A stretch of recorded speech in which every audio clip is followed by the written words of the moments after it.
आहे, तर त्या ऍडव्होकेट योगेश येतोय मी वक्तव्य आपल्याकडे, करा मूळ ना. मुद्द्याकडे येतोय. तर राजकारणच करायचं असेल तर मग करूया. बरं, राजकारणाकडे न जाता आजचा GR नेमकं काय सांगतो? या GRचं सगळ्यात आधी वाचन जे आहे ते ॲडव्होकेट योगेश केदार आपण स्वतः केलेलं होतं. ॲडव्होकेट योगेश केदार, आज सरकारनं जो GR जारी केलेला आहे त्यानंतर मराठा समाजाच्या आणि आरक्षणासंदर्भातल्या सर्व मान्य मागण्या होऊन कुठेतरी समाजाला अपेक्षित असलेल्या सर्व गोष्टींसाठी सरकारनं तयारी दर्शवली आहे असं आम्ही समजायचं का? महाराष्ट्राला तो GR समजून घ्यायचा आहे? ॲडव्होकेट योगेश केदार. हे बघा, मनोज दादांनी जो काही ड्राफ्ट होता मंत्रिमंडळ उपसमितीचा तो वाचण्याची जबाबदारी माझ्यावर दिली होती. बरं. आणि जो बनवणार होते म्हणजे ड्राफ्ट तेही काय आहे ते बघायला त्यांनी मला सांगितलं होतं. बरं.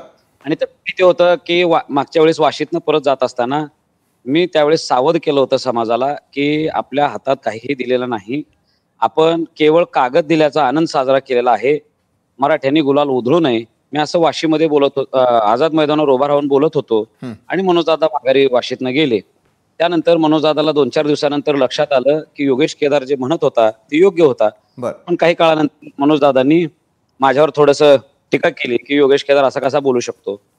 आज आता त्यावेळेस त्यांनी ते म्हणले की आता योगेश केदारला आपण चर्चेत ठेवूया.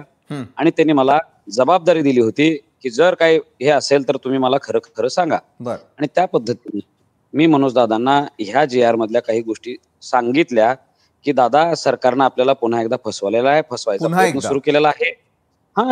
पुन्हा एकदा फसवायचा प्रयत्न केलेला आहे. कारण मी तुम्हाला सांगतो, आता हा जो GR आहे मी तुम्हाला वाचतो. पहिला फर्स्ट पेज आहे. त्याच्यामध्ये माझा मोबाईल धरा कोणता, त्याच्यामध्ये प्रस्तावना असते वरती एकदम.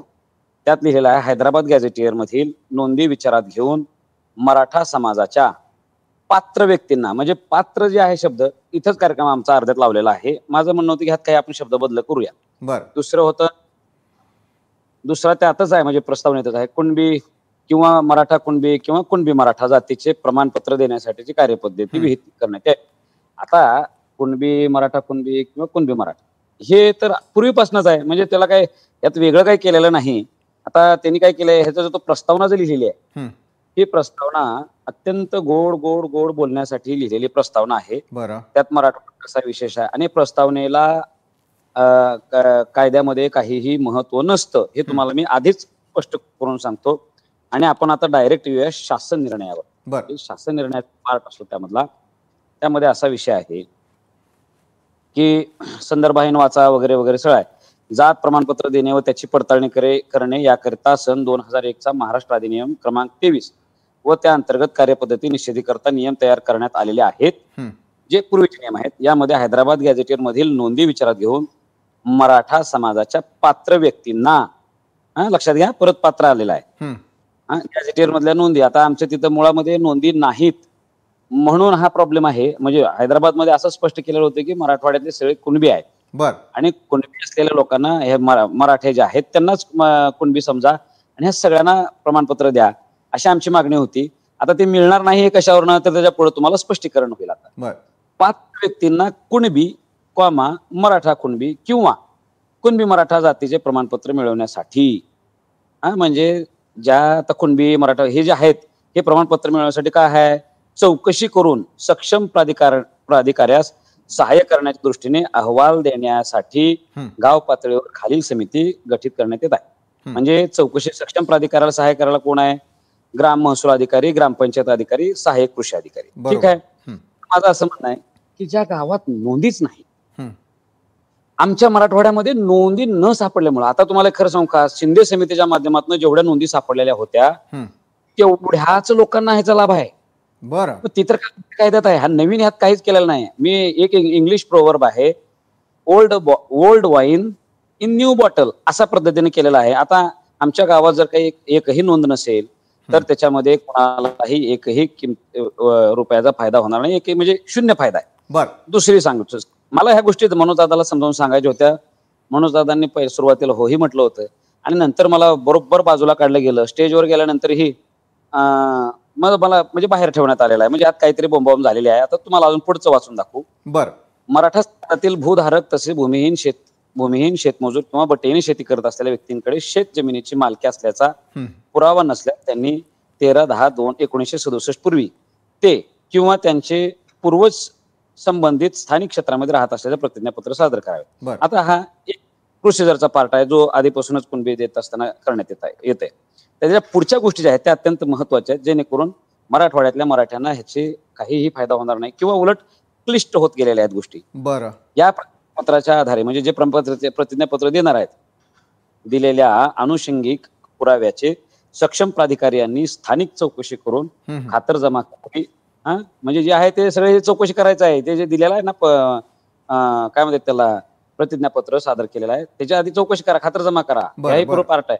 अशा स्थानिक चौकशीमध्ये संबंधित जातीचा दावा करणाऱ्या व्यक्तीचे, आता ह्याच्या पुढे बघा गेम आहे, व्यक्तीचे गावातील अब्लिक कुळातील, म्हणजे समजा आता घोगरे आडनाव आहे, घोगरे आडनावाची लोक बावड्याती आहेत, बीडमध्ये काही आहेत, बावड्यातल्या घोगऱ्याला जर सर्टिफिकेट मिळालेलं असेल तर बीड मधल्या घोगऱ्याला त्याचा काही उपयोग नाही, किंवा बीड मधल्याला काही मिळालं असेल तर त्याला शेजारच्या गावातल्या दुसऱ्या ह्याला उपयोगाचं नाही, हेही आता लागलेलं आहे.